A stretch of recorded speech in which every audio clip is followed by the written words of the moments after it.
I've never seen people like you before except for my grandpa. Do you know him? His name was Quan. And Quail says, I not know that bigot. And then possibly the best line in the whole game. I not know that bigot. We could just analyze that one sentence and it would just be a profitable podcast for everyone. So funny. But clearly he knows Quan. But for some reason... Hello, everyone. Welcome back to another episode of our Final Fantasy IX series. We appreciate you tuning in.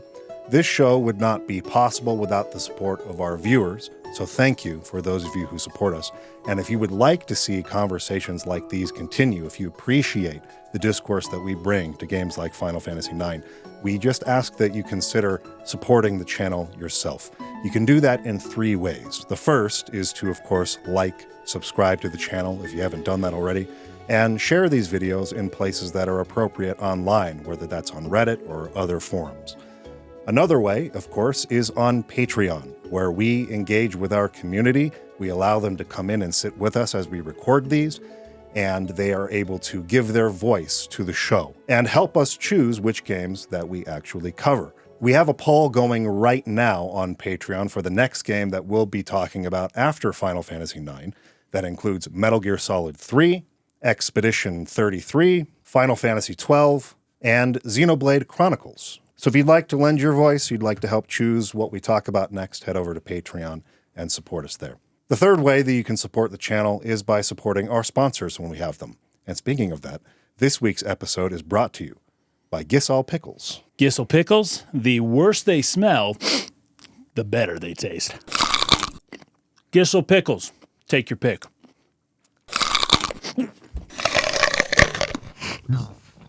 Whoa, buddy. Even the locals don't eat them in one bite. Hey, not bad. Gysahl Pickles. Buy them wherever Moogles mail.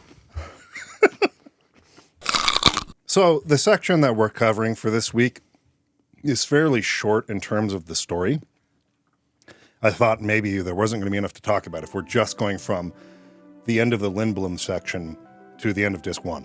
However, I actually played, in terms of gameplay, a freaking lot of, there's a lot of stuff you can do here. Yeah. So, in the past, a lot of people, I don't know if it's a lot of people, some people You just go straight to Burmecia. complain that we don't talk enough about gameplay in these series that we do. So, guess what? You're getting your wish today. We're going to talk about a lot of mini games and little side things that you can do. Yeah, there's quite a bit. There's a lot. We're going to talk about Choco Hot and Cold.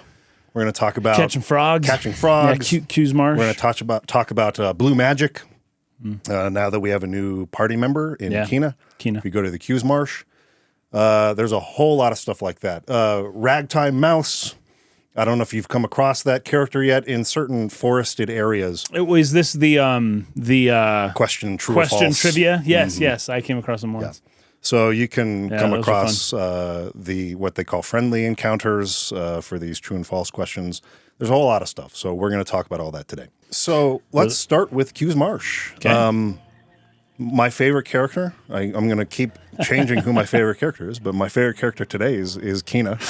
Quina, absolute blast. What a wonderful character. Another thing that sold me on this game was really the character of Quina. Just hilarious. Absolutely hilarious. Yeah. You know, in just storytelling in general, you typically want a foil character in heavy stories. This is not as heavy. Like a lot of the characters in this game are funny.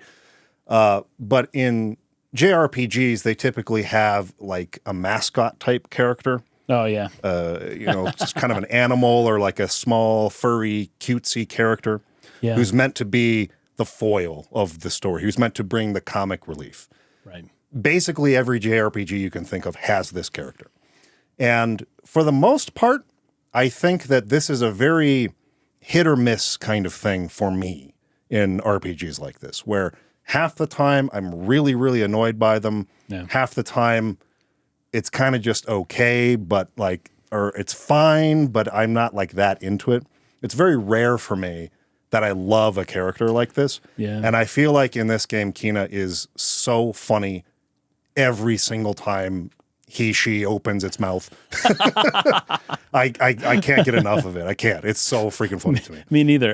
You know what's funny? I think maybe a reason why the others don't resonate with you as much, but this one does, is because typically they'll have these types of characters like shout catchphrases all the time and just constantly be interjecting the same type of catchphrase, these cliche lines that are often spoken by these characters, these catchphrases and these cliches that Quina, it's out of left field every time Quina opens her mouth. It's just completely out of left field. And so that makes it very unexpectable, basically. You don't know exactly what she's going to say. But it's also not stuff that you roll your eyes at, like just like a lame dad joke or something. Yeah, it's always just like a truly different culture of person speaking to you, which is just amusing. Yeah.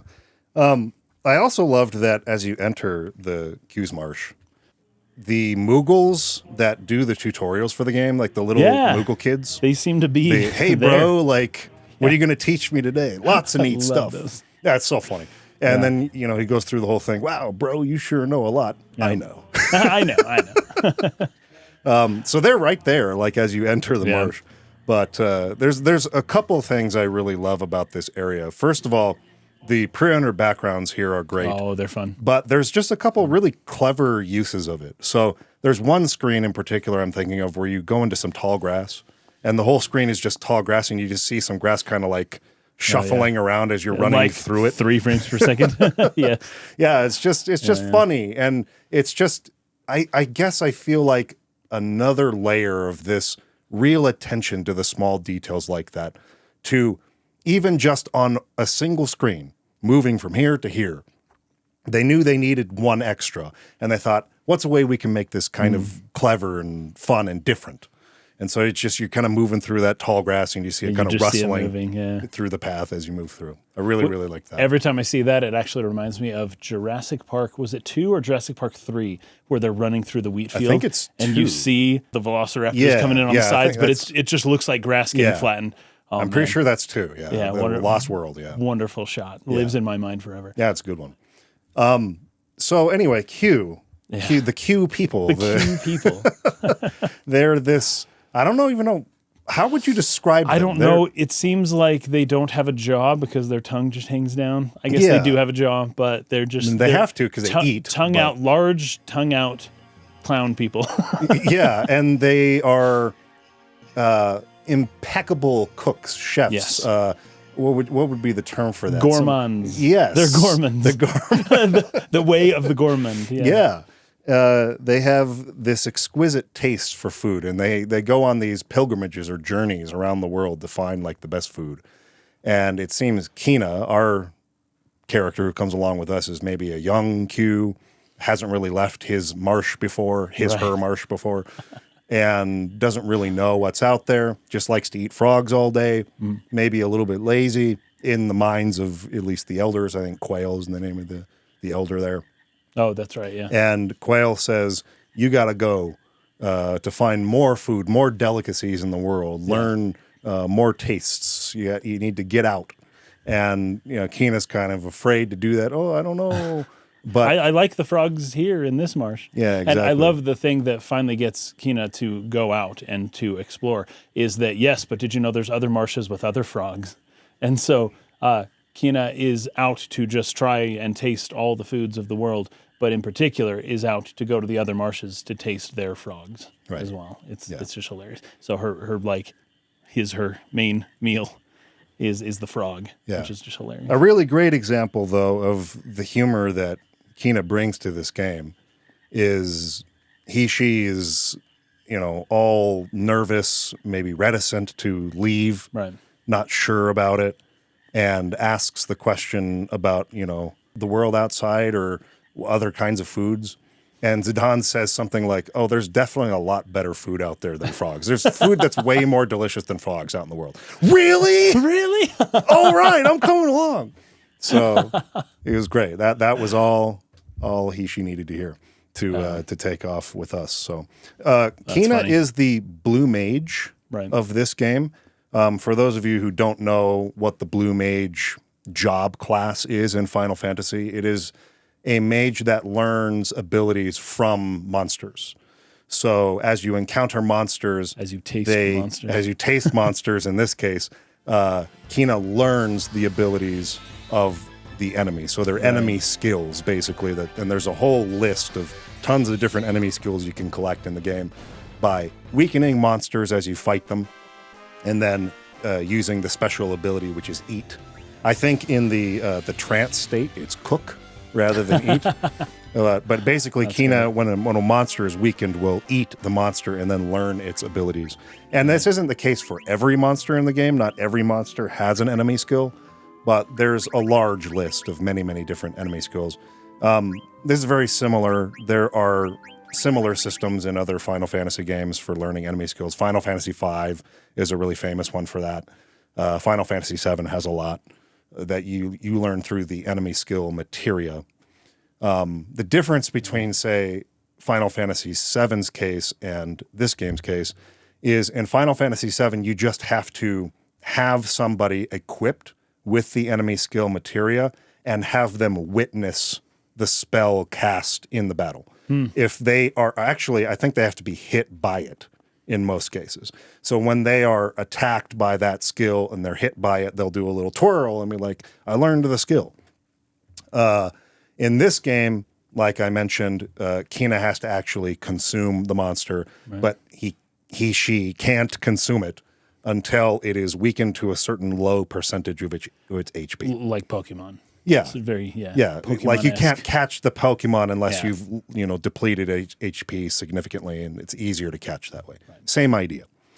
So blue magic in this game, like most other Final Fantasy games, is really, really good to utilize, particularly in certain situations. I used one spell in particular on the boss at Gizmaluke's Grotto for 9,999 damage and killed it in one hit. Was it Frog Smash by chance? No, I think it was, I can't remember the name of the spell. I'm going to have to look it up real quick. But it's the one where you have to be at 1 HP. You have to resurrect Quina at 1 HP to use this spell. Limit Glove is the blue magic spell that you can learn here early on in the game. You learn it from the axe beaks, which you can find kind of on the middle level of Lindblom, the exit that goes out onto the top of the plateau rather than down under the mist. Yeah. So they have these axe beaks enemies there, and that's where you learn it from. But that's cool. Essentially, the way that this skill works is it inflicts 9,999 damage to a single target if Quina's HP is at 1. So essentially what I did is right before I went into the boss, I killed Quina in the battle before, like attacking my own party. Then got into the battle, used a Phoenix Down, but that Phoenix Down has a random chance of any single digit HP resurrecting your character as. Okay. So it could be 6 HP, it could be 4, it could be 9, it could be 8. So you kind of have to get lucky a little bit with the Phoenix Down. If it doesn't work, like kill again and then like resurrect again and hope that she resurrects at 1 HP and then use Limit Glove before getting attacked and killed again. But if you do that successfully, it's a 9,999 HP attack and a one-hit kill for this boss. So there are some very specific instances where they're useful and some that are not very useful at all. And you kind of just have to experiment with them. And it becomes a pretty long list. Yeah, it is. And even knowing, like, which monsters can I get them from? Yeah. You either just brute force your way through the game and kill every monster you come across, try to eat it and see if you can like learn an enemy skill from it. Or, you look up a list or a guide on it and you find which ones are useful to you and which ones you care about. But collecting enemy skills is something I like to do in Final Fantasy games. I don't. Even if I don't use them.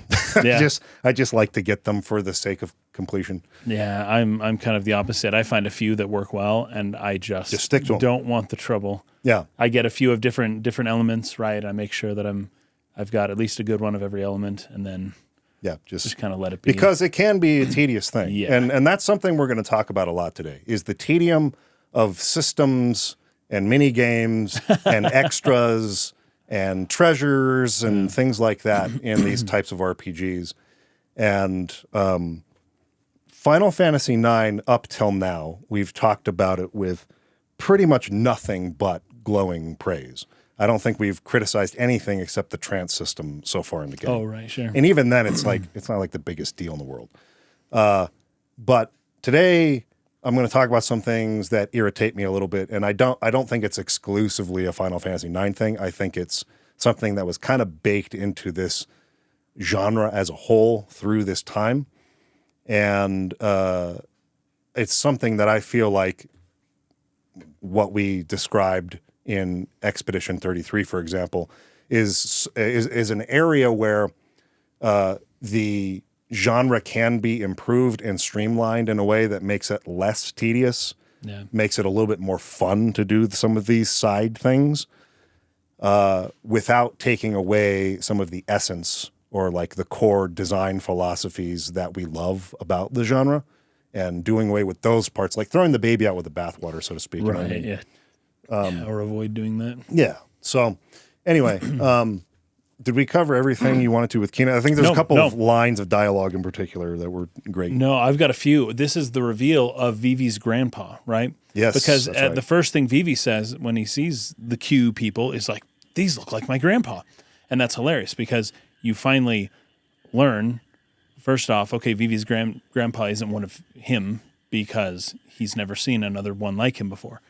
And then you also learn that it just makes it really funny. This actually reminds me of Mario RPG, where Mallow finds out he's not a frog because he's raised by Frogfucius. This is almost the same kind of thing, but flipped a little bit. It really is, yeah. So we come up here, and Vivi's like, I don't know what you were expecting when you first played the game as to what Vivi's grandpa would be, but was it one of the Q people? Definitely was not. I was not expecting you to be a Q. No. And it's hilarious because the way the Q people talk, it just doesn't sound as full of wisdom necessarily as the way that Vivi explained. Oh, my grandfather told me all about this. And it sounded like his grandfather was a very learned man and very wise in the way. It's another example of that subverting of expectation that Sakaguchi and the writers here are constantly doing in the story. Yeah. We talked about this a couple episodes ago. It's like every scene kind of ended in some way that's a surprise, but a surprise that was subtly hinted at or set up beforehand. Right. And this is another example of that. You just don't see it coming, that Vivi's wise grandfather, who he reveres so much, is one of these freaking hilarious Q people. Like frog hunter people. So also the way that the Q people tend to speak, the way that it is written in the Japanese actually sounds a little bit the way that the Japanese kind of stereotypically interpret the way that Chinese people speak Japanese. You know, in English, there's a specific way that, you know, we'll say the Chinese people speak a certain way. In Japan, they speak Japanese in this kind of sort of broken-ish kind of way. And it's because the grammar system is completely different. A lot of the writing between Chinese and Japanese is similar, but the grammar could not be more different. It is very, Japan has very difficult grammar compared to Chinese grammar. Chinese grammar is quite simple. And so it's sometimes difficult for Chinese people to learn Japanese grammar. And because of that, there's this funny stereotype that emerges that the Japanese people use to kind of like make fun of. But also a lot of the Chinese people that come to Japan end up starting restaurants.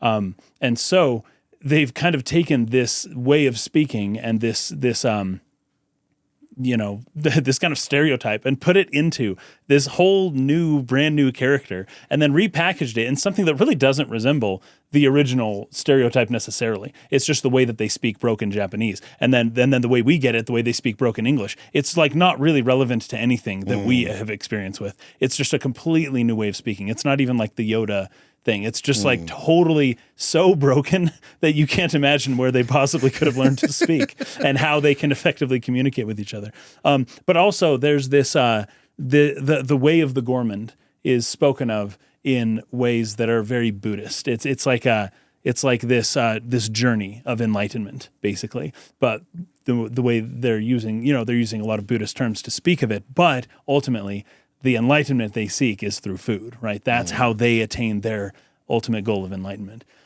So these people are just hilarious. Quan it's quail. So we get Quina and quail, and then Quan is Vivi's grandfather, right? So Vivi shows up, and he says, I've never seen people like you before except for my grandpa. Do you know him? His name was Quan. And Quail says, I not know that bigot. And then possibly the best line in the whole game. I not know that bigot. We could just analyze that one sentence and it would just be a profitable podcast for everyone. So funny. But clearly he knows Quan. But for some reason doesn't want to admit to knowing Quan. And there's a history of some unfriendliness between the two, right? So Vivi and I think Steiner's helping out Zidane a little bit too. Just like, wait a second. Steiner's not there because Steiner you're right. Steiner's went with the princess. You're right. It's not Steiner. Maybe it would be Zidane. So do you know Quan or not? Yes, I know. Or no, I not know Quan. I not know that bigot. Okay, but you look just like him. He says, and this is where Quail says, yeah, that's because we're from the same tribe. Now, I have to say it the way he says it. That because we from same tribe, right? And then it's like ... Okay, but you don't know him. No. Never met him before. Okay. See ya. Bye. And like, there's no problem here with Quail at all. There's no conflict. It's just like when you disown someone, you no longer knew them, right? It is as if you never knew them. Yeah. But you did know them. And so you're trying to live the reality of that person's like, what's the word? Banished, excommunicated, yes, right. Shunned, right? Yes. But so we don't speak of him. But also, yeah, I totally know him, and we have a huge, long history. And if you ask, I get the feeling if you ask the right questions, he'll tell you the whole story. Yeah. All the while denying that he has ever met this person. I love it. I love these people. There's a simplicity here that is beautiful. And actually, this is something that Freya comments on a little bit later. Yeah, because, on the way to Burmecia, right? Yeah. There's a little scene. Yeah. Well, there's like the rat village is basically being burned, right? And there's a stench, right? There's the smell of war, which is a smell of death and fire and smoke and all of this stuff. And it's just like, oh, like we've got to go there, but it smells horrible. And Quina immediately is just like, what that smell? I need to smell something good, and runs and finds a flower. And it's like, ooh, this smells nice.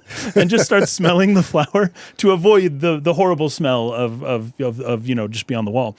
And Freya kind of pauses for a moment and has this reflection of like, I wish I could be like Quina and just be more simple and attain pleasure without having to think deeply about anything ever.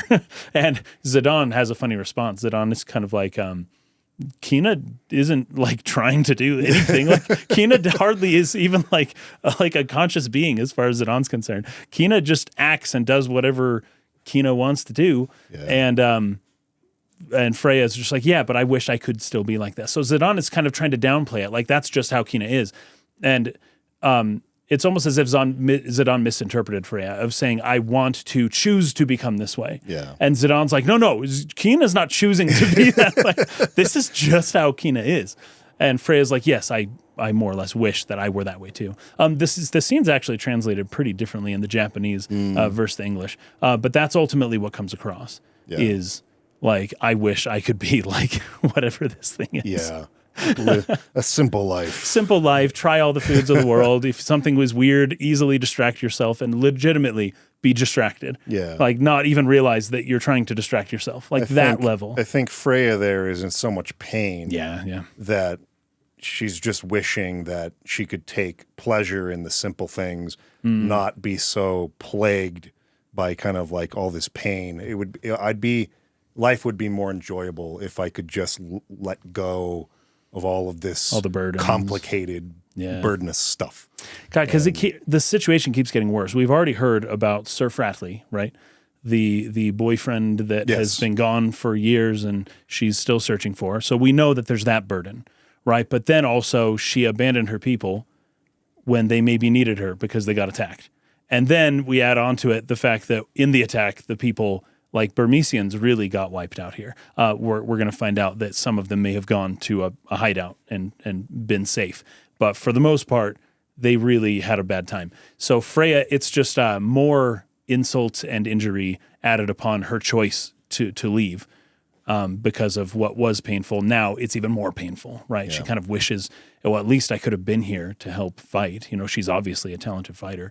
Maybe it would have made a difference. So now she has even more regrets. I will say, once again, I'm going to give a shout out to Vagrant Chocobo on this, who I defer to in these matters.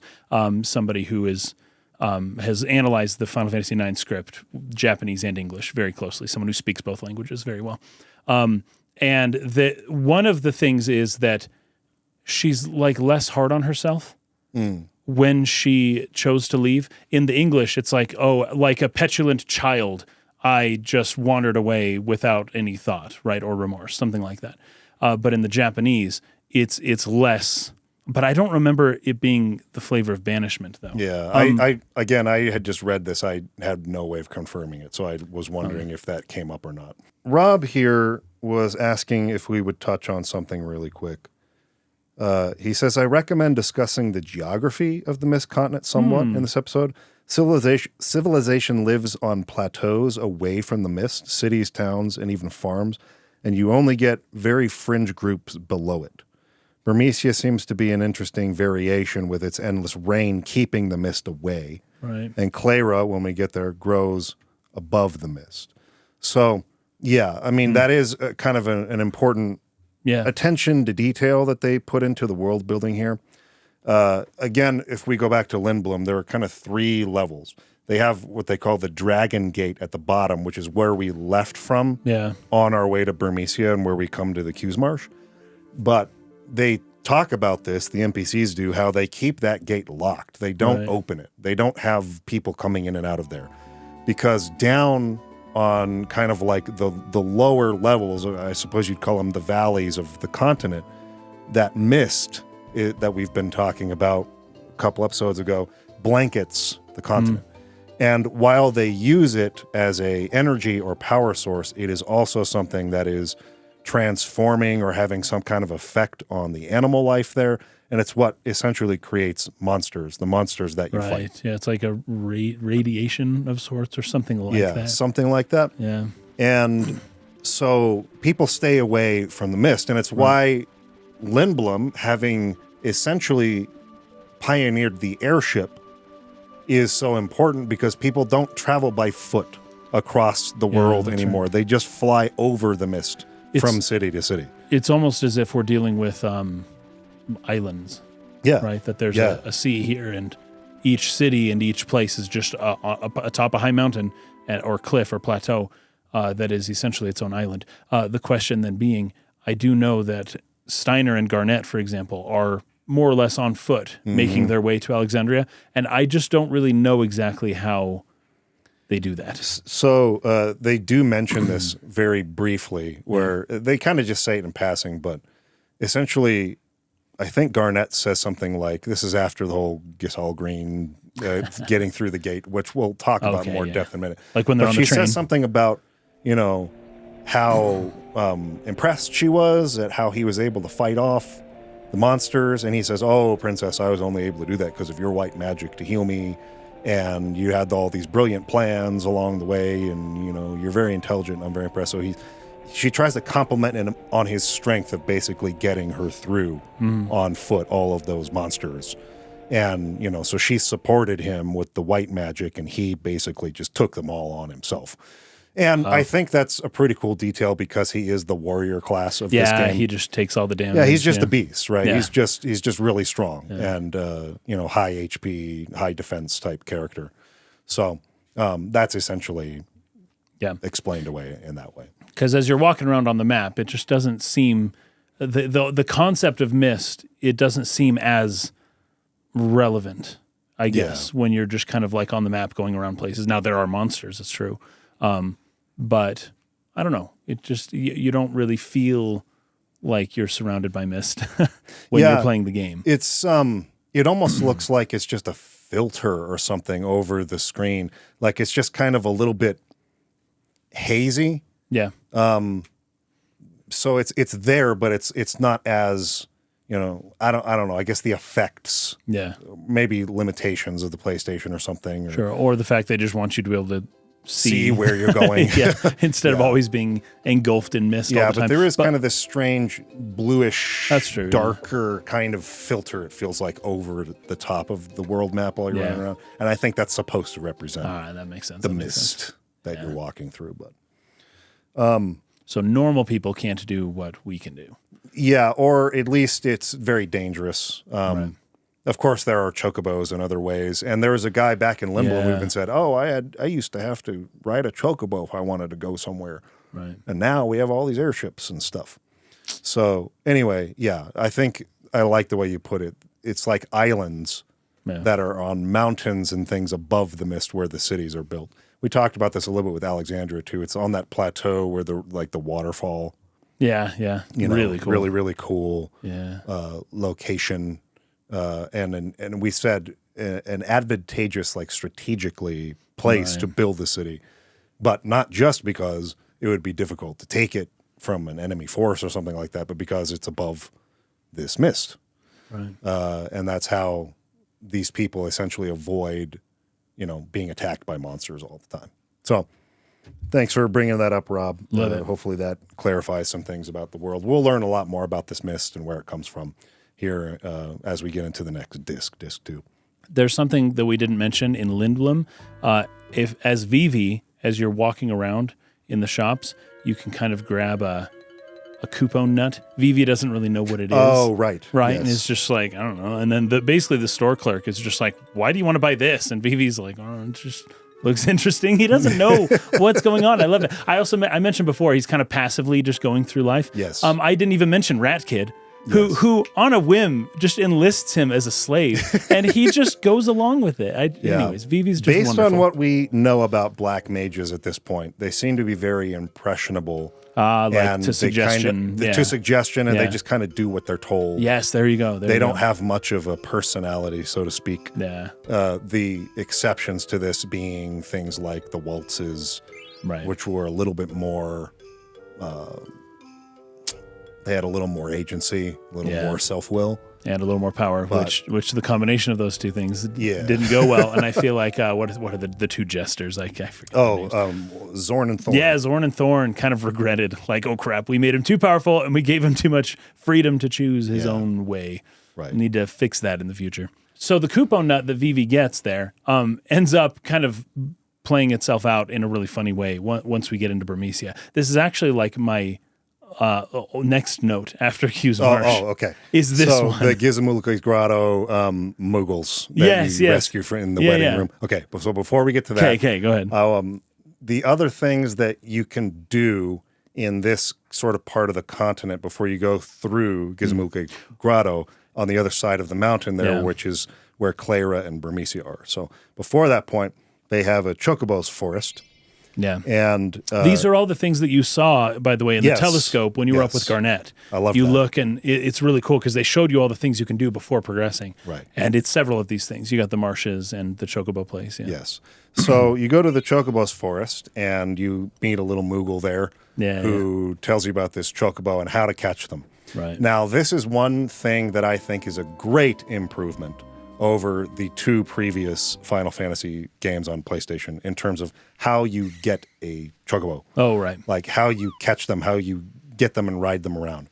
They made it much, much easier in this game where you go stand on the Chocobo tracks, just like in Final Fantasy VII. Right. But in Final Fantasy VII, while running on those Chocobo tracks, you would encounter a battle where a Chocobo would show up, and you'd have to keep it busy by throwing greens at it to eat while you killed the other monsters. Right. And if you successfully killed the other monsters while it was distracted eating the greens, you would catch the Chocobo. And certain greens would make it eat longer, so it's like they're more expensive, but it keeps the Chocobo busy longer. But if it's not distracted and gets scared, it'll run away from the fight. In this game, you stand on the Chocobo tracks and you just go and use it as an item, like a consumable item, Gysahl greens. Right. And the Chocobo will be there. You can get on it and ride it around. It's way better. Yeah, way better. I very, very much prefer the way that it was handled in this game. So that was great. Loved that.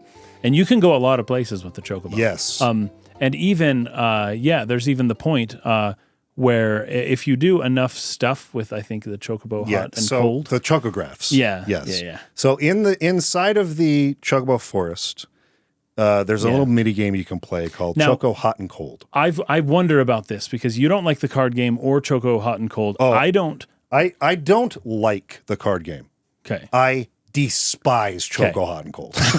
I don't mind it at all. I had fun. I hate it so I like much. it. I like Choco Hot and Cold, and I think I'm wondering why this is. And it could be because I don't know what... I've never tried to 100% FF9 before. Yeah. I don't know what I'm missing. I don't know what has the 1% success rate. I don't know. If I look online and I see a thing and it says, here's where you get it, and then I go to get that thing at this place, I would become quite frustrated, I think. But not being surprised at what I get each time and being okay with not knowing what the best thing is to get that will take 1,000 tries, it's not bad. It's not bad. That's a very good caveat to bring up to this. It depends on really what you're after with Final Fantasy IX. I think that perhaps the intention here was that you'd stop by a Choco Forest once in a while and play the game for a few minutes and then leave and go on your way. I can't say that, it was in their mind that you would know, okay, there are 9 Chocographs in this forest, and I'm going to sit here and play the game until I have them all so that I can go collect those treasures while they're available early in the game or something like that. And this actually leads into kind of another element of the gameplay that I really like, which is how you learn abilities. So you learn abilities in this game through the equipment that you put on your character. So their armor, essentially. Right, yeah. The gloves, the chest plate, the helmet or hat, the boots or accessories, and the weapons that you equip on the characters. By using that weapon or that armor in a battle, you get sort of a second form of experience, ability points, AP. And depending on the enemy grouping, you'll get more or less AP per battle. But as you gain AP while wearing that equipment, it goes into this sort of secondary counter that will level up that armor's ability for that specific character. Right. And after a while, they'll learn or acquire the ability from that equipment. Right. Then you switch that equipment onto another character, and they have to then go through learning it as well if you want them to have that ability. So there are really good ones, too. You might want to learn abilities like Loudmouth, for instance, which prevents you from being hit with the silence spell, which would make it so that your mages cannot cast spells, right? It's a silence status effect, which makes it so they can't speak, and so they can't, they can't say out loud the spell that they're casting. So Loudmouth or Antibody, which keeps you from contracting poison, Jelly, which keeps you from being petrified, things like this. So there's a lot of really good abilities that come from these equipment that make it so that you can avoid status effects, so that you can, have a higher chance of success with your stealing ability or many, many different things. And there's also spells that, say, Vivi will learn from certain weapons, certain rods or staffs and things like that. So the rewards from doing this Choco Hot and Cold minigame are some really good pieces of equipment that give you great abilities. So if you're the kind of person that likes to optimize your party, min-max, 100% the game, these kinds of things, you're one of the very hardcore type players. I'm not saying I am this way. Usually, I'm this way particularly for Final Fantasy because we cover the games and analyze them. And, we're going to be doing a retrospective series on it. And so there's a certain element to which I feel pressured to see everything in the game and record that just in case I want to talk about it. Generally speaking, I probably wouldn't care that much. The game is designed in such a way to where it's not necessarily that hard. You probably don't have to. So this is, to some extent, self-inflicted, I admit. Even so, there are 9 chocographs that you can get in this first Chocobo Forest, and there are more than one place where you play this minigame. There's several of them throughout the world. but there are 9 that you can find here. And it's kind of a rare reward in the minigame. You get things like remedies and potions and sometimes gil money, right, and other types of rewards. And let me explain, because I have tested this so many times with save states and other things that I basically know exactly how it works. And it's done in such a way to where it's obviously sort of rigged to make it really annoying to try to get all the chocograph pieces in one go. Okay. I don't think you're meant to do that, is what I'm trying to say. I see. They're thinking you might come across one or something, and then you'll go on your way, and then maybe you'll come back. But there's no way to know how many there are. You basically just collect them until the Moogle comes up and says, I don't think there's any more chocographs to find in this forest, Kupo. And that's how you know I don't need to keep pecking the ground here to try to find chocograph treasures. So essentially, the game is you ride on a little chocobo through this, this one screen, and you peck at the ground with the square button to look for treasures. And I got to ask you this, actually. The chocobo, what the chocobo says, the sound it makes is queh. Yeah, queh. So in former Final Fantasy games, it was always wark, W-A-R-K. Really? And then there's queh. And I wanted to know, are you a wark or a queh guy? Which one do you like? I like queh a lot better. I actually don't really even remember wark. Wark is in FF7 and in Okay. some of the other earlier ones. Yeah, queh. I like queh too. I'm a queh guy personally. So anyway, if it's just queh with a single period, it means not close. It's cold, essentially, in the game of hot and cold. If you get a little closer, it'll be like queh with like a question mark and maybe like one exclamation mark. Ooh, we're getting warmer. And then queh with like several exclamation marks and question marks. That means you're really close. Right. It's supposed to mean you're really close. Now, the actual spot in which you will find that treasure is so small and so precise, but really? the area to which it says queh, you're really hot, big? is pretty large. Huh, interesting. And so you're sitting there pecking, and it's just like, dude, you're telling me I'm hot, I'm really, really hot, and I've wasted 30 seconds pecking this area, and I cannot freaking find a spot. Why can't you make that queh a tighter area to make it a little bit less tedious pecking to try to find the spot? That's my first qualm with this minigame.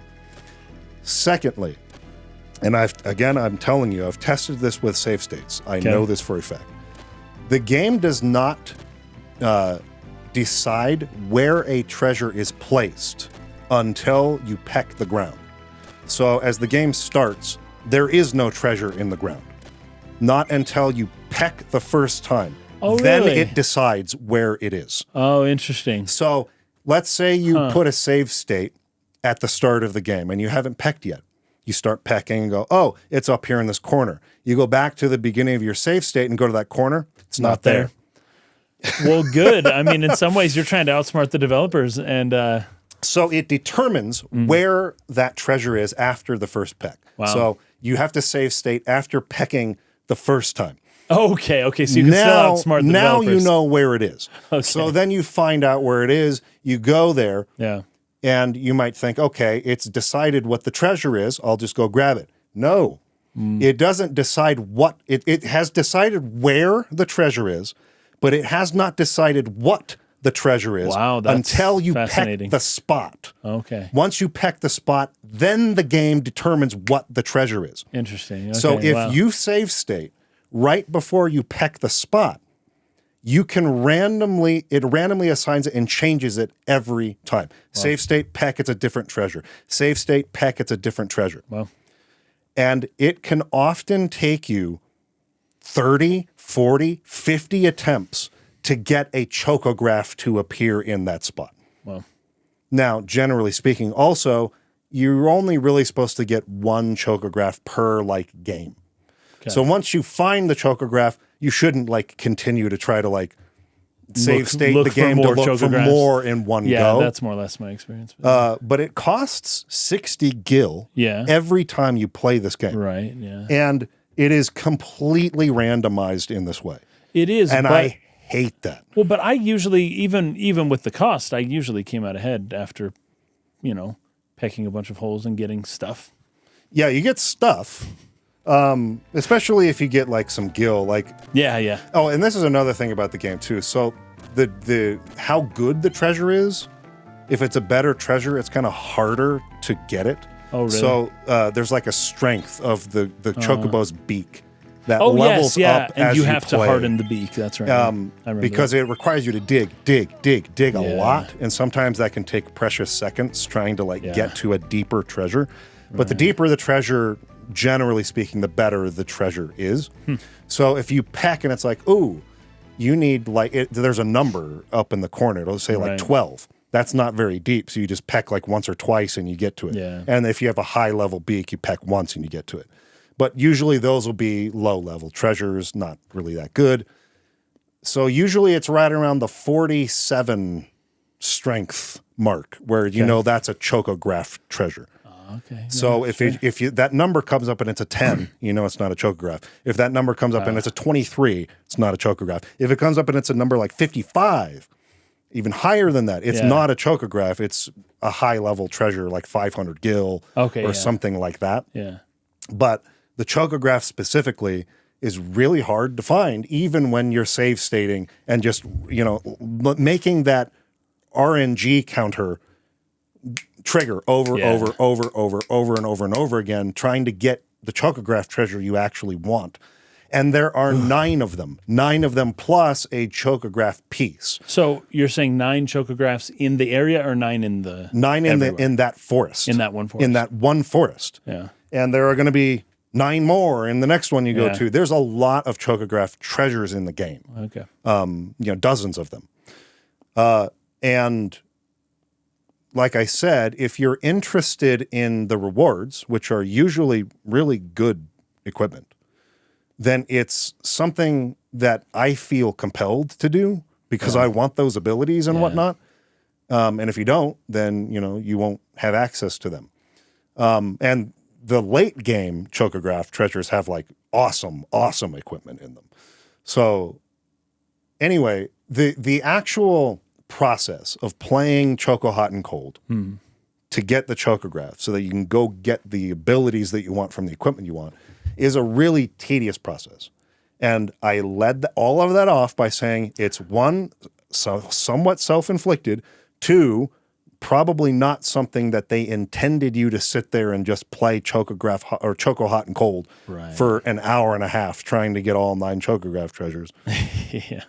But I just wish it wasn't randomly assigned that way. Right? Like just hide. Why does it have to be 9? Why can't it be like 2 chocographs per forest? And then just make them really good. Hide them really well. Yeah. But hide them in a place that where can be easily, where it's assigned. It's there in the map already. I have a hard time with RNG in general. And RNG is a huge part of these games. It always kind of has been. And it's always the parts that I tend to find the most tedious, the most annoying about them. So that's my reason for not liking Choco Hot and Cold. Once you're finally done with it, actually going out and finding or locating the treasures in the world is awesome. Oh, it's super fun, yeah. You get a little picture that kind of pulls up and you select it. And so the Chocobo is looking for that particular treasure. Because I would get one chocograph and then I'd go and get it. I was excited. In fact, it reminded me a lot of, we've already drawn the comparisons to The Legend of Zelda: The Wind Waker in the way that the game is presented. But this hunt for the chocograph treasures reminds me a lot of the treasure maps that you would get in Wind Waker, and you would have to go out and then go find it. Yeah. It was super fun. I really liked it. That part of it, like the actual searching for the treasure and trying to match your camera angle to the what the picture shows. Is this the right spot? Like that plateau kind of looks right, or that little peninsula kind of. I don't know. and you start like digging, and it's the same thing. It's a quail with the beak, the beak, the with the exclamation marks means you're closer, or whatever. But you go out and find them and get good treasure. So there's going to be more of these Choco Hot and Cold like locations. They're not all in forests. They're in various locations. There's one that's kind of in a beachy, almost like cavern, like under, like with some water. You kind of go pretty great distance with the chocobos. Yeah. Like you can really kind of go around, and at some point you can even also cross the rivers. Yeah. But I don't remember how many chocographs I did, but it wasn't 9. Yeah. So if you find there's a specific chocograph that doesn't lead you to a treasure, it leads you to essentially the heaven, the chocobo heaven. yes, where there's like the big chocobo and then a few on the sides. I can't remember what they call it. It's like chocobo. I should have written it down. Chocobo. Choco Dream World. Dream World. Yep, Choco Dream World. Where Fat Chocobo is the king, and there's all these colored chocobos, blue and green, just like an FF7, and it means your mountain chocobo, your river chocobo. Right. And so by essentially finding this chocograph treasure, they change the chocobo's color to blue, and now you're able to run across rivers, which and in takes you even further. the shallows of the sea, which allows you to go get more treasures that were inaccessible before. Right. Eventually, the green chocobo will give you access to run over mountains and give you, again, access to places you couldn't get to before. Yeah. So this is something that's an ongoing piece of side content in the game, and it's one that overall I really like. Yeah. I really like the searching for treasures in the world, leveling up the chocobo, being able to run over different terrains, get the different kinds, and all that kind of stuff. I just don't like the minigame Choco Hot and Cold. It's just way too tedious, way too much reliant on RNG for my taste. Okay, that's Choco Hot and Cold. Let's see. What's your next? Gizmaluke's Grotto? The Muggles, yeah. So Gizmaluke's Grotto. You have to go through here. It's kind of like a cave, but not like a wild cave. It's obviously been tunneled for the purpose of getting from one side to the other. Yeah. And it seems that it's under the guard of the Burmecians for the most part. So like Freya's people, the soldiers, Burmecian soldiers are inside. The rat people. And there's obviously architecture in there, and even places for like religious ceremonies, weddings, things of that nature. Gizmaluke is a god of the Burmecian mythos. Cool. You see a big statue of Gizmaluke in Burmecia that kind of crumbles at one point. You save that one guy from being like crushed by it. That's right. Yeah, that's great. So that's Gizmaluke. And so Gizmaluke's Grotto is obviously some kind of shrine or holy place where in their religion they go there to, I don't know, offer offerings or pray to Gizmaluke or whatever. Sure. Have weddings, that sort of thing. Yeah. So you're going through there, but the black mages have already begun their attack. And so you see some of that happening there. You fight against them. Zorn and Thorn are there. You have to use these bells. I thought this was interesting. The doors are locked. That's right, yeah. And the keys to open them are these bells that you ring, and then they kind of like shatter in your hand to kind of give you access to different places. And so the dungeon here is essentially collecting different bells from different Burmecian soldiers or whatever, and then opening different doors to give you access to treasures to, get further into the dungeon.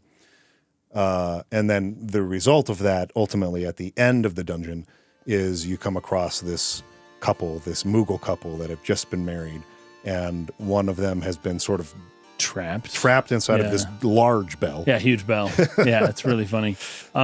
You can make a connection to like wedding bells or something, but the huge bell is on top, and I think it's the wife who is out and is like, "Oh no, my husband's trapped," and then immediately stops around Vivi and says,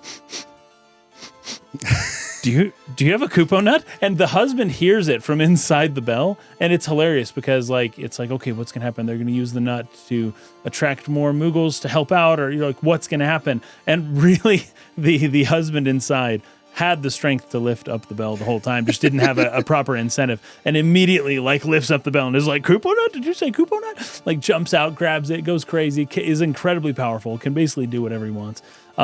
And then the wife is just like, oh, thank you so much. And then they run off. They're married. What did you think of the line in English? I'm Kupo for Kupo nuts. Oh my gosh. Is that Cocoa for Cocoa Puffs? So it's referencing I'm Cuckoo for Cocoa Puffs. Cuckoo for Cocoa Puffs, which is an American cereal. Yeah, dude, I haven't heard that line. I don't think until you said it out loud, it didn't register that's what it was doing. That's what it was referencing. And clearly that's not what they say in Japanese. Oh gosh, I have to check that. Yeah, because that's a tagline. That's like a marketing tagline for a children's breakfast cereal in America. I don't even know if they have Cocoa Puffs. I'm sure they do in other places, but I'm not sure if it's like popular the way that it is here, right? I mean, I grew up with commercials like that on TV. Yes, the 90s. I was thinking about this too. The Trix bunny. He's always like trying to trick people. Tricks are for kids. That's right. Tricks are for kids. Yeah, stupid rabbit or silly rabbit. Silly rabbit, tricks for kids. Cap'n Crunch and just all of that stuff. And do they still advertise? Like I have not seen a cereal commercial like that in a long time. Cartoons, but I'm sure they have commercials for kids on. But also, I know that this is something that has changed recently. I don't know if it applies to major corporations like Kellogg's or whatever. Yeah. But, advertising to kids, like the laws around that have changed a little bit since we were kids. The things are very different. The commercials for kids nowadays are very different. Yeah. But I cringe pretty hard when I watch commercials for my kids.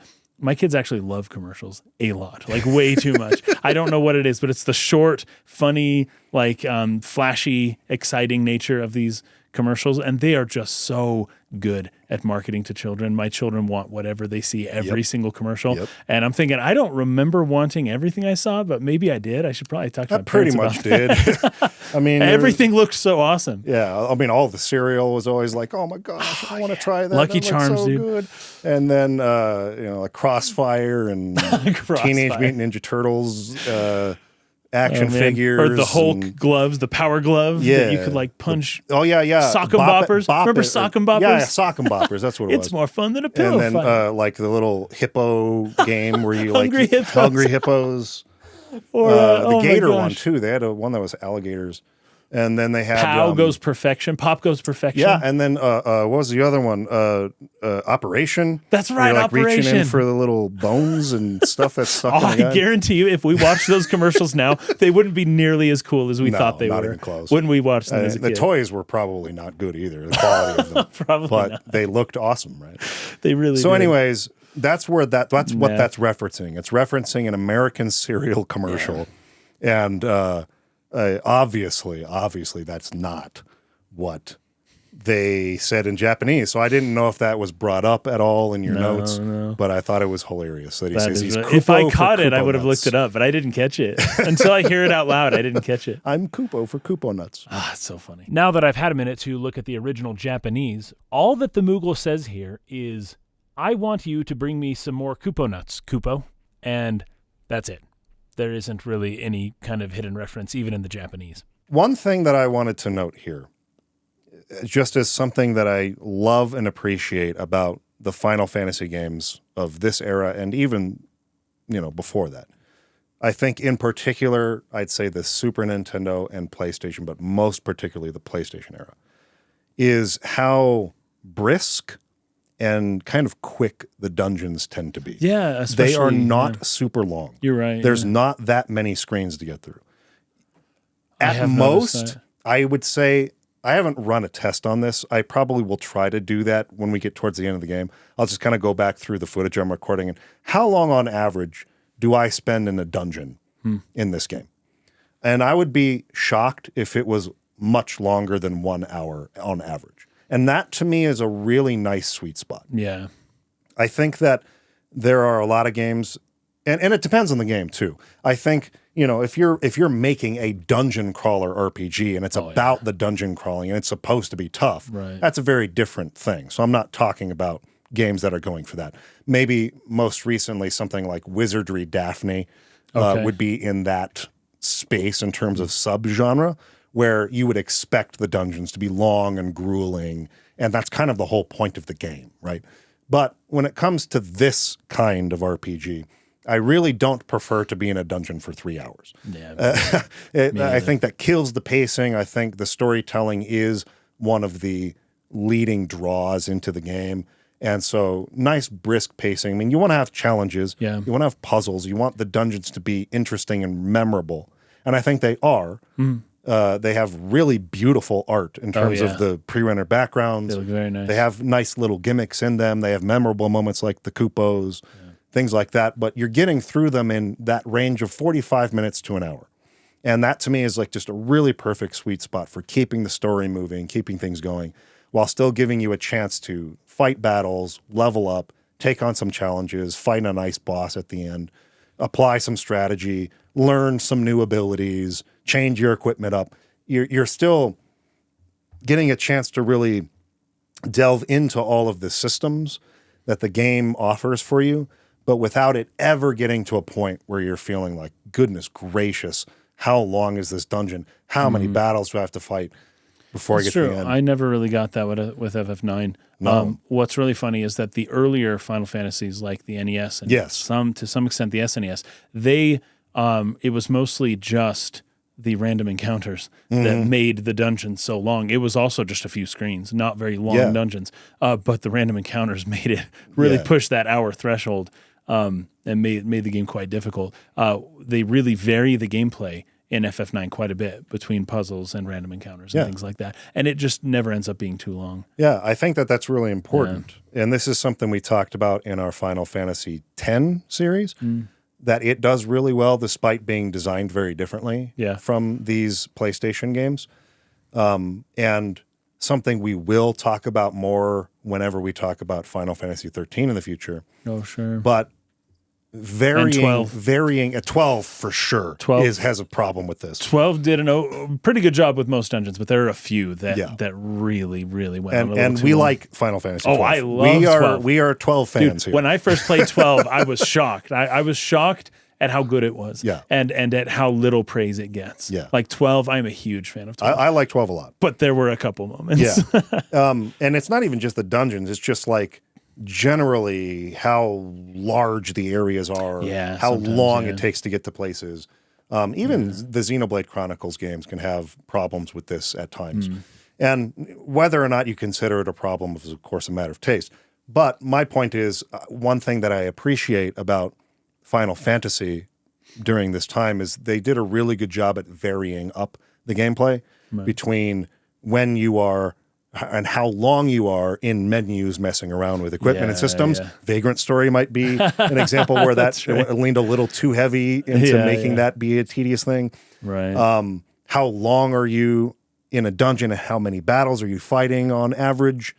How long are you in a town, and is the talking to NPCs and is the story taking too long before you're playing the game again?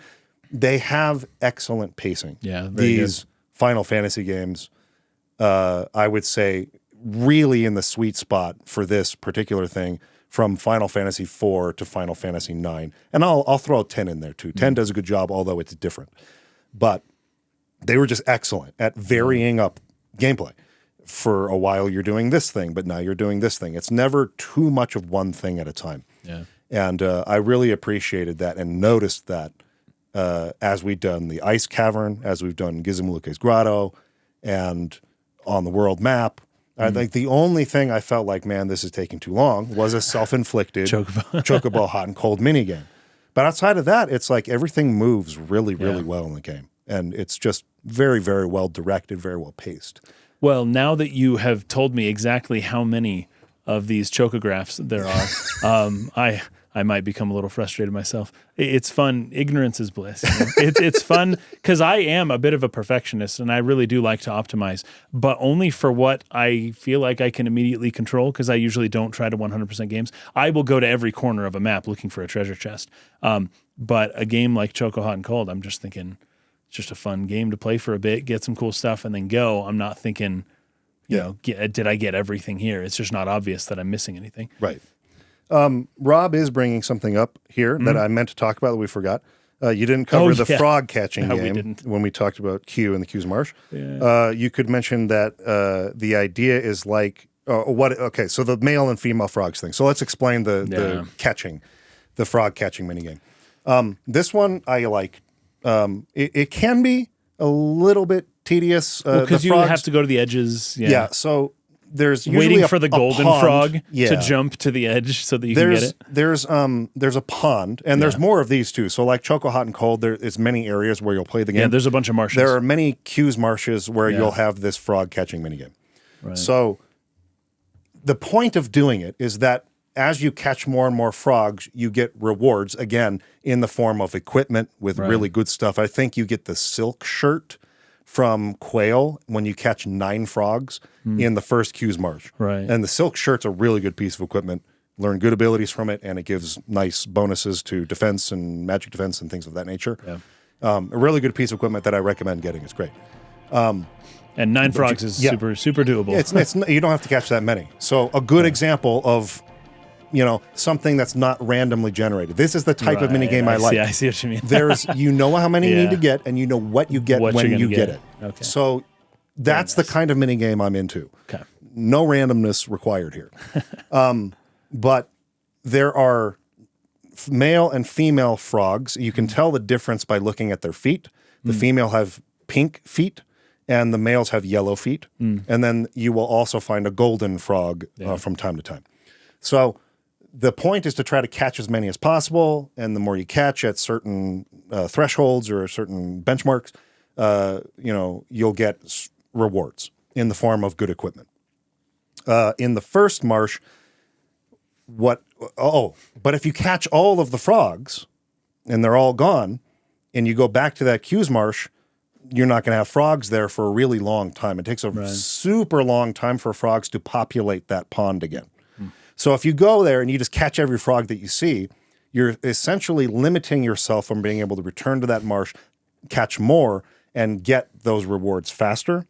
So it's generally recommended that you leave a female frog and a male frog pair together with a golden frog, which is it exponentially helps to populate that pond again. Wait, you're not supposed to catch the golden frog? It's not that you're not supposed to catch it. It's that if you leave it, the ponds will become populated faster. I'm just trying to catch the golden frog the whole time. I understand the population thing because I've been there several times, but I didn't know that the gold frog had anything to do with it. Yeah, so if you leave a male, a female, and a golden frog, that gives you the speediest sort of reproductive rate for the frogs to populate the Q's Marsh again. So, for instance, this is how I did that. I think I caught 5 my first time to the Q's Marsh. Okay. I left 1 male, 1 female, and the golden. I left to go do all that Chocobo hot and cold stuff. And I went and caught a bunch of stuff. Yeah. I learned abilities like loudmouth, antibody, these things that would prevent status effects so that I would have advantages in boss fights and that sort of thing. And then I went up even to Lindblom again and did some stuff I had forgotten to do there. So I probably had at least an hour, if not more, of gameplay in between going back there. When I met back there, the whole Q's Marsh was populated with frogs again. It was fully populated. If I had caught all the frogs, there either would probably be nothing or maybe a tadpole or 2 swimming around. So the difference is in how fast it repopulates and you can go catch them again. Okay. So I was able to go back, catch up to 9, get that silk shirt I wanted, and then go on my way through the Q's Marsh, leaving the frogs so that next time I come back there, they'll be populated and I can catch a bunch of them again. Very cool. So that's the frog catching minigame, the way it works, and the recommended way to go about it. So just moving forward from this point, when you go to McHugh's Marsh, leave a pink-footed frog, a yellow-footed frog, and a golden frog, if it's there, every time, and you'll get frogs to populate faster. That more or less covers it, I think. The jump rope minigame, getting 1,000. Oh, I think I'm never going to do that. I won't even ever get. I only got a little past 100, and that was not easy for me. Yeah. Okay, so Gizmaluke's Grotto. We're back there again. We talked about the Moogles. It's about time to. They're on their honeymoon. They just got married, but they were attacked. Oh, that was what I was going to say. So the nice kind of subversion in that scene too was their wedding was just attacked by black mages, right? And the bride comes running up to Vivi and smelling him, like sniffing him. That's right. And my expectation was, no, she's going to think Vivi is one of them and he's there to kill me, and she's going to, like, I don't know, attack it or run away. That's or what whatever. the Burmecians kind of think that same way. Right. But no, it's, I smell a Kupo nut on you.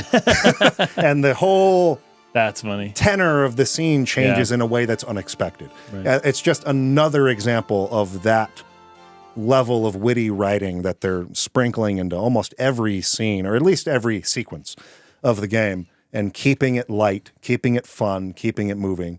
And it's just fantastic. It's the jokes always land. I don't think there's been one joke so far in the game that I was like, it wasn't that funny.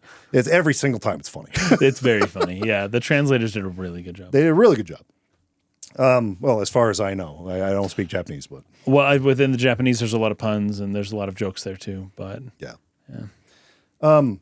Okay, so you fight the boss there, and then you get to the other side, and this is where you're in like the Burmecian territory. Yeah. So there are two kingdoms. I guess. Well, I don't know if it's two kingdoms. I don't know if Clara is technically a kingdom or not. Yeah. As much as it is like a hidden kind of place, like a refuge. I do know that, at least the way it's referenced in the Japanese, that Lindblom is a dukedom, technically, not a kingdom. Yes. So yeah, what the technical wording might be, I don't know. Yeah. I know Burmecia is a kingdom. They have a king. Clara, I think, is more just kind of like a hidden refuge, because a lot of the refugees who flee from Burmecia after it's attacked, they run to Clara for protection. And that's the dust. So the place that's protected by dust. There's like a desert kind of off to the side here, and that you just see basically like a giant sand tornado in the middle. And that's Clara. You can't just walk in there easily. Also, Burmecia is constantly surrounded by rain, and it's always raining in Burmecia. And then in Clara, it's always dry. There's almost like two opposites happening here. Right. The place of wetness and the place of dryness. But both of these natural phenomena, what would you call it? Yeah. Both of these weather events serve to protect the city in one way or another. Yeah, right. From the mist. Clara is well protected. Yeah, the mist, and people can't really get in because of the dust storm. Right. And then Burmecia, the rain, I guess, just kind of pulls the mist down to the ground and keeps it just like it would do for pollution or something like that in the real. So the city of Burmecia is called like the Blue City. In English, it's City of Rain, something like that. There's always like a subtitle underneath the name of it. I love that. In the Japanese, it's the City of Blue, right? The Blue City. Right. But it's a beautiful place. On a different occasion, I think it would have been a nice place to visit. Yeah.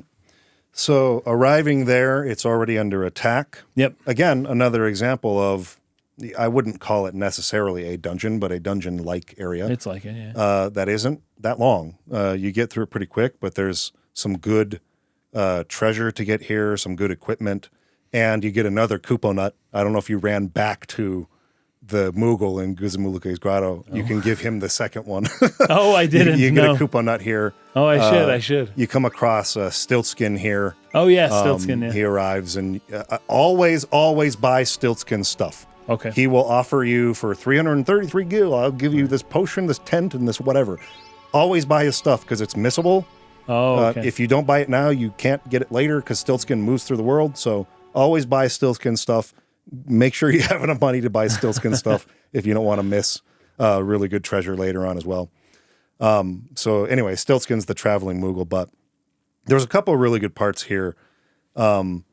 Like just entering in there and seeing Freya's sort of feelings, conflicted feelings as she's returning home for the first time in 5 years. Yeah. To the kingdom that she used to serve as a Dragoon Knight. So she's the Dragoon class in this game.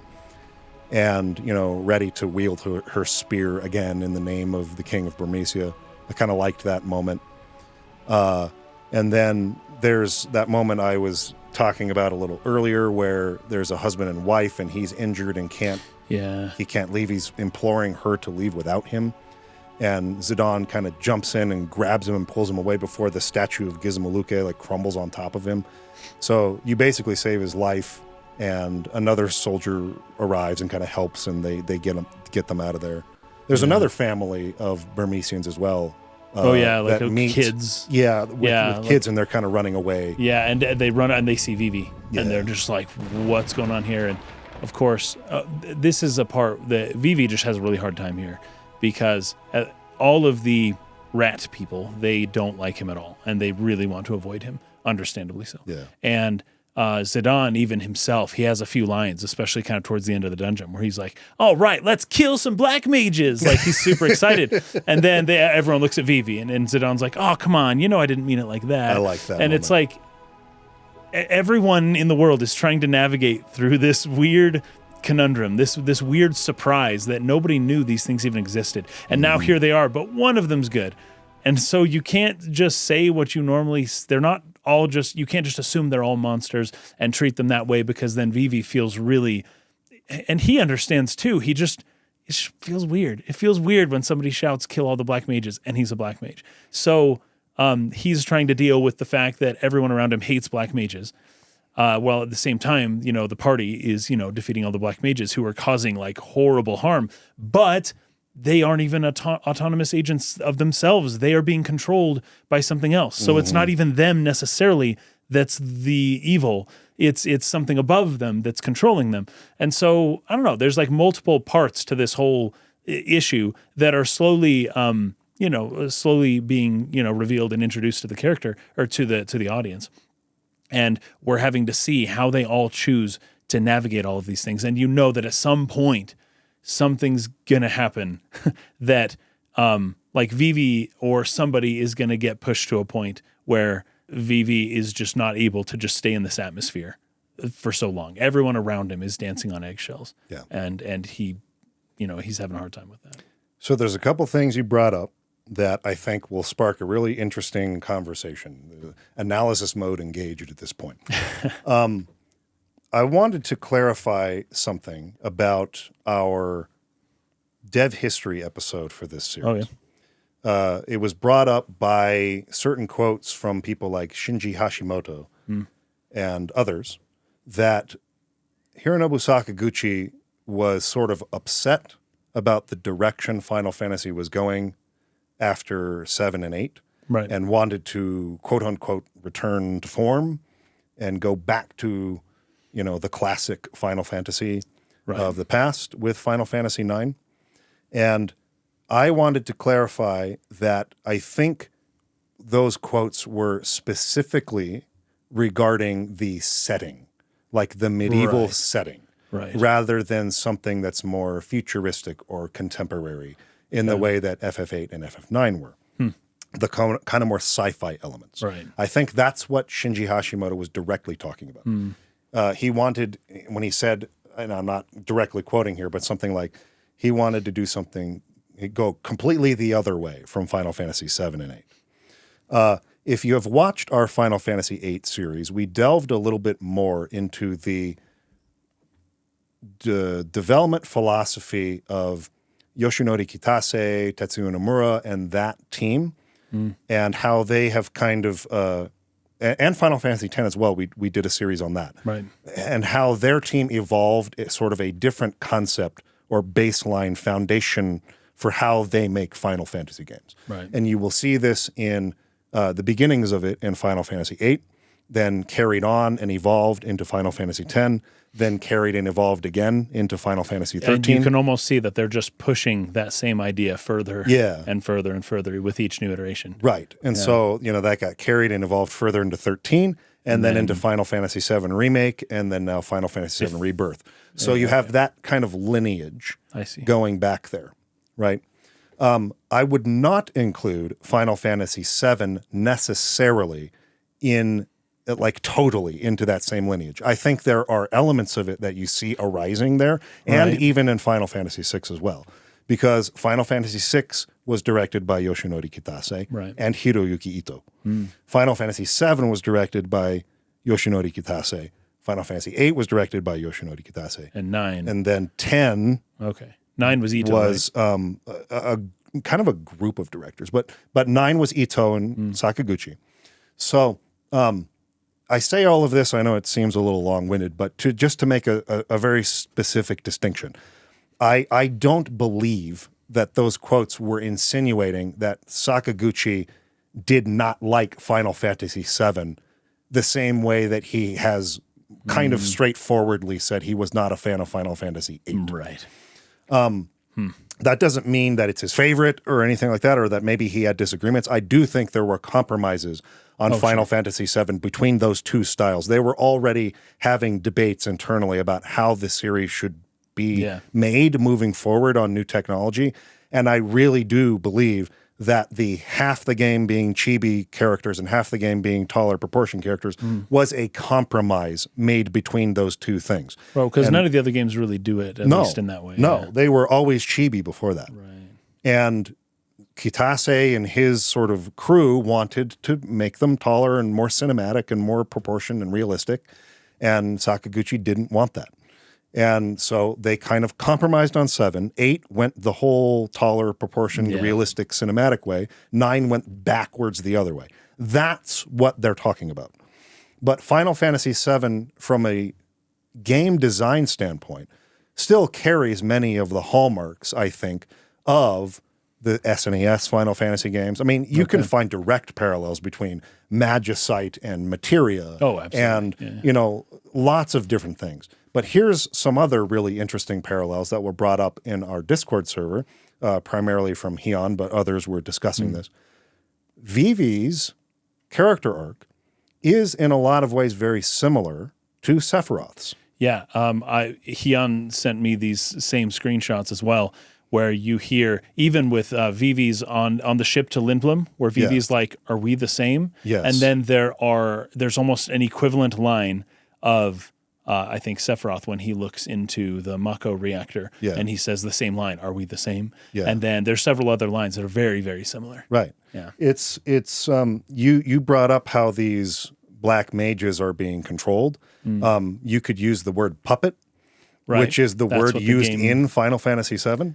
Sephiroth says to the Cloud a lot, you're a puppet. But it to me, that line was always ironic in a sense, because I think that's what Sephiroth fears the most, that he himself was a puppet rather than a special, like, powerful, gifted, someone who's always perceived himself as being above others because he's more gifted. He was genetically born with special abilities and gifts that other people don't have. And once that illusion was broken for him, it broke him entirely. Right. And so he couldn't allow himself to even consider the idea that he might himself be a puppet. Right. Now, not to get too much into Final Fantasy VII stuff, but most people who've played 9 have played 7. But there's an interesting parallel here, and a character who chooses a very different path. A character who's going to face that same exact conundrum. Right. What am I? Was I created? Am I a puppet? Right. But is going to approach that tough question in a very different way. Right. And I think that's a very interesting parallel between the two games. On top of that, we have this new villain who gets introduced at the end of this section here. Yeah. Kuja. Who was mentioned back in Lindblom in a not throwaway, but in an NPC dialogue. I think you had mentioned it. There's a strange man who's... Yeah. Oh, it was Garnet. Garnet was saying it. Yeah, she mentions this to Regent Sid, I think. And a strange man's been walking around the castle. It's the first time that I remember hearing of it. And now we see this strange man with Queen Braun and Beatrix. Yeah. And then there's a third person here. It's like, okay, this must be the strange man. And strange is the right word, I think. Yes, exactly. So there's also some interesting parallels here, again, with Sephiroth. In some ways, if you've played Final Fantasy VI, which the main villain of that game is Kefka, the court jester, and then Final Fantasy VII with Sephiroth, Kuja does feel a little bit like maybe a combination between those two. That's a good way to put it. Two of the most iconic villains of Final Fantasy's history up to this point. I like that. So you even have the turning and walking away from the camera into water rather than into fire. Yeah. It's almost the same shot. Huh. Yeah, I remember It's really, really similar. Very cool. Kuja is a different character and unique in a lot of ways. We're not trying to say like he's just this mashup of Kefka and Sephiroth necessarily, but there are elements of the two kind of combined into the one that I think are interesting parallels. And all of this is to say that I just wanted to clarify, despite some of those quotes that we read talking about how it might appear like he wasn't happy with 7 or something like that, I don't think that was the case. I think he had still a very heavy artistic, creative influence on 7. Yeah. And we will talk more about that. I have tons of quotes, tons of research I've done into that show Sakaguchi's influence on the game. He basically came up with the materia system. His whole Gaia hypothesis obsession so huge. is all over Final Fantasy VII. Huge in that game. The whole like spiritual aspect of that story is all Sakaguchi's brainchild. So I wanted to clarify that in case that was confusing in the way that we talked about it before. But there are some interesting design philosophy similarities between 7 and 9 that I think reflect at least the elements of 7 that I think Sakaguchi really liked and that were that's very interesting. Part of his contributions to that game. So there's also a point where Zidane goes to the weapons shop and up on the wall is a big old sword. Yes, and I remember Zidane this. looks at it and says, I seem to remember that's the type of sword that someone with spiky hair would hold or something like that. Yeah, exactly. And it didn't look exactly like the Buster Sword, but close enough. But it's a big sword, Yeah, it was a big sword. And so there are callbacks to FF7. Are there any references to Final Fantasy VIII in Final Fantasy IX? You know, I'm sure there is. I'm just not remembering off the top of my head because I'm pretty sure there's a reference to just about every game. We will check this and make a note on it later because it would be very interesting if there wasn't. I know. It's almost like the things that he likes, he puts in, and then but at the same time, FF8 was being developed at the same time as 9. So there's a good excuse if they're not there. But 1 year is plenty of time to throw in a couple Just little throw Easter it in eggs. There, sure. And if that didn't happen, then that would be kind of funny. It would just be an interesting coincidence in this whole little debate going on behind the scenes. Yeah, well, like Tetsuya Nomura for Kingdom Hearts, he didn't want to put in any Final Fantasy characters into Kingdom Hearts that he didn't personally have input for the artistic stuff, right? That he didn't draw himself, and so he's kind of got a bias there. I wonder if that would be similar to I almost called him Miyazaki. Sakaguchi, very different from Miyazaki. But, you can't, the fact that a lot of these things may have started around 7, Final Fantasy being what it is, being a different, like a very different type of game every single iteration, right? You wouldn't necessarily fault one of the games for the first one that makes its foray into a whole different genre. But once it keeps going that way, with the subsequent games afterwards, that's where you can say, okay, that's a problem. So I would agree that FF7 and Sakaguchi necessarily wouldn't have been like, 7 is, it started to go wrong around 7. It's like, no, 7 was its own thing, and he had a huge say in what it was. But the fact that the next game after it was just more like 7 than the previous ones, that's maybe where things start going wrong, right? So you wouldn't just fault 7 itself. Anyways, as an artist, I think that's maybe more what he would be thinking in that regard. Yeah. So anyway, I saw some discussion on that, figured I'd clarify that and give my, 2 cents as far as that's concerned. But a great one does bring up something interesting here. The card game is very similar to Triple Triad. Okay. So that might be the FF8 nod. Or if not a nod, it's just that was a good thing from that. I'll carry something like that into this game. The ideas from 8, and I think I brought this up in previous ones. Yeah, there may have been some ideas from 8 that made it into 9, but as a strict callback reference, hey guys, remember this as a little member berry. Not sure if it's that. Yeah, I just don't know if 8 also, I want to make it crystal clear, we like Final Fantasy 8 as well. I love 8. 8 is a really good game. We have done a podcast series on it. We really like it. So very good game. This is not like a picking sides thing. It's just trying to understand. I like them both. The history of the series and the developers and that kind of thing. Yeah. So I guess we should talk about going Beatrix, through Burmecia. And Queen Braun and Kuja and what they're doing and what's going on there, unless you have some other notes about some other things. I don't. So we can jump right into it. So Queen Braun is just stoked, and it's hilarious to see her with her fan out in the rain. In the rain. And she's sitting there fanning herself like, oh man, she is gone. Whatever she once used to be, she is not that anymore. She is she's a crazy person now. And Beatrix is, of course, very powerful. So this is when we jump out to, okay, so Zidane and the group, Freya, we basically show up there and are kind of like hiding behind the rocks, like looking, oh, that's Queen Braun. Oh man, what's going on? That's Beatrix. Oh no, here's some other weird person. And then they're just kind of keeping cool and just watching. And one of the Burmecian soldiers runs up to challenge, I think it's Beatrix. And that's when Freya is like, oh, I got to jump in too. We got to help out. So our whole party just let secrets out. We all jumped in. But the information we were able to glean up to that point was that Queen Braun basically ordered this to happen on purpose. The whole Black Mage army is under her control.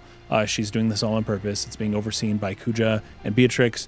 And they're all personally, physically here, which during the invasion, which I think is kind of crazy. But that's where they are. And Queen Braun is, I guess, going to go back to Alexandria.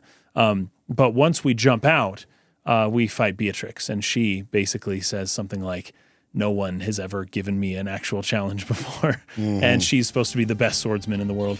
And she is able to defeat the whole party. You're not supposed to win this. You're not supposed to win. You're supposed to lose. That's how it's supposed to go. And so... But one thing I'm really glad about, it's not one of those battles where you win in the game, lose in the cutscene. Yeah, so you beat her, and then she does that. I hate when games do this. You like just trash this boss, you just mess it up, and then you win in the game, lose in the cutscene. They don't do that in this game. They wait you until lose she in the game, beats all lose of in you. the cutscene. Yes. I wanted to talk really quickly about the steal mechanic too, though. Oh yeah, that's right. That's right. So almost every boss has like multiple items to steal, and it's usually sometimes pretty hard to get them. Again, it's another RNG element. You just have to keep stealing over and over and over. Yeah, and don't there's no need to sweat it if you like didn't get, say, the mithril sword, which is the hardest thing to steal from her here. Okay. I tried it many times. Well, before and just she gave kills up. you, yeah, and just gave up at a certain point because you can buy this in Trino. Okay. In the next section. I was just hoping to get it, but I got the other two treasures that you can steal from her. But the steal mechanic is another thing that I'm not a big fan of in this game. It's just because it's RNG, man. Show up and then question mark, and here's what I got. When will the game decide or not to give me the thing that I'm trying to get? So there's a very particular, I'm not going to go over it now, but there's a very particular formula to how the steal mechanic works. I'm not a fan of it at all. Okay. And it seems like, because there is an ability that you can get that says, you go click select on it and it tells you this helps you have like a higher stealing rate or higher rate of success. Right. It doesn't really affect the rate of success very much, if at all, really? In the way that you think it does. Oh, that's unfortunate. We'll have to put like a graphic or the formula, the actual formula that indicates or determines your steal success on the screen or something like that.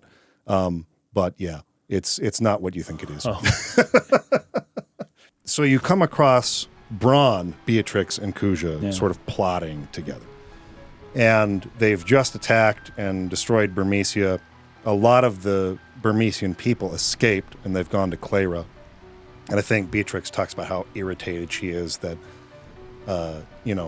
that's a much harder place to attack, and it's going to like put a wrench in their plans and things like that. So they are next going to be going to Clara, I should say, and attacking there.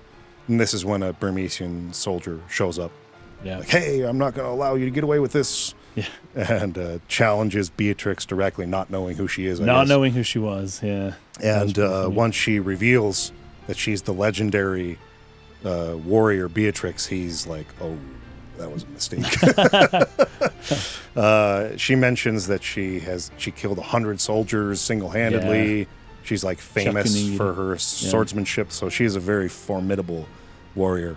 And we step in to try to help. And like you said, this is a battle you're supposed to lose. Yep. And you do. She uses an attack at the end of the fight, so you basically just try to survive. Right. The battle is not a try to win the fight; it's to try to survive for a certain amount of time until she does here's my great move. Yeah, that reduces everyone's HP to 1. Yeah, and then they kind of just walk away. But Kuja does take note. One of Vivi, but then secondly of Zidane.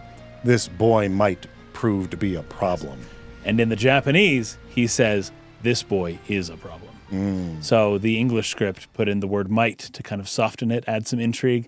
In the Japanese, he straight up looks at Zidane and says, we have a problem. Yeah. And then he leaves. He hops on the dragon and leaves. We don't know why, but there's something also, like, why didn't they just stab him? I always wonder this in games like this. Look, the abstraction of the RPG with the fighting, and then in a cutscene, people can get stabbed, but in the fighting, in the RPG mechanics, it's like you get stabbed 100 times and you're fine. Yeah. Yeah, it's kind of funny. Why don't they just finish the job right then? It's like, and there? oh no, we got a huge problem on our hands. I guess I'll have to deal with this later instead of right now. That's classic villain. Classic Villains. Classics of villains, classics of Final Fantasy in general. Yes. Anyway, but they're building some intrigue Mike, there. He would be a bad person if he did that. You can't expect him to just compromise his values and just kill someone lying on the floor. We will learn more as we go through the game about how Kuja knows who Zidane is, right? Why immediately recognizing it, knowing that there's a problem there. But then he just kind of goes and hops on his dragon. They leaves. And that's the end of Disc 1. It is. Which kind of brings the first act of the story to a close. It's a little bit theater-like again. You know, the closing of Act 1, Act 2, Act 3, they put them on That's right. discs. That's right. That's kind of cool. Although this game had 4 discs, no? It does, I think, have 4 discs. Although that last disc I think the last usually, disc is basically just the final dungeon. It's the final cutscene, the final dungeon. Yeah, it's packed. All kind of packed on there. But anyway, good stuff. First disc is quite nearly perfect of Final Fantasy IX. I really, really love it. It's amazing. I do not know where to tell you to play up to for next time because I'm not sure how far I'm going to be able to get by next week. I will do my best. There's in the United States, there's 4th of July holiday. Right. Probably not going to get much time to play on that day. Right. But maybe on the weekend. But we're also in the middle of playing Death Stranding 2 right now and want to do a video on that. And so we may just have to keep taking it slow, kind of like we have been. I'm sure that's not a problem for a bunch of you FF9 We haven't fans. done a series this long in a while. Yeah, it's been a while since we've taken this much time on it. Yeah. So maybe that's a good thing. Technically, the scene with Garnet and Steiner happened getting before. past Southgate happened in Disc 1. Yes. But it does lead really nicely into Trino, which is the beginning of Disc 2. Yeah. So we'll just talk about that scene next time. It's really short, but it's really funny. I mean, actually, the entire joke doesn't work now. It does work. The entire Gysahl Pickles joke doesn't work because that's we had a Gysahl Pickle moment before and a Gysahl Pickle moment the episode after, but this episode did not have a Gysahl Pickle moment. They used Gysahl Pickles to sneak across as part of their plan to get across because they stink so bad. And so the whole point of our Gysahl Pickle fake sponsorship was a reference to this thing that we didn't even get to. We'll talk about it next time. But they're breaking Disc 2 into 10 parts. So you have Southgate, Clara, Alexandria, Pinnacle Rocks, Conde Petit. So I think we'll probably get through Clara. Let's just say that. Sounds good. Get through Clara for next time. I think that's a pretty good benchmark to reach. Okay. So that's where we're going to plan to get to next time. We'll also talk about the Steiner dagger sneaking through Southgate. We might just have to contact the owner of Gysahl Pickles and let him know that he's got to sponsor another episode if he really wants, peak value for his investment. Anyways, hope you guys are appreciating this series, and we'll see you next time. Peace.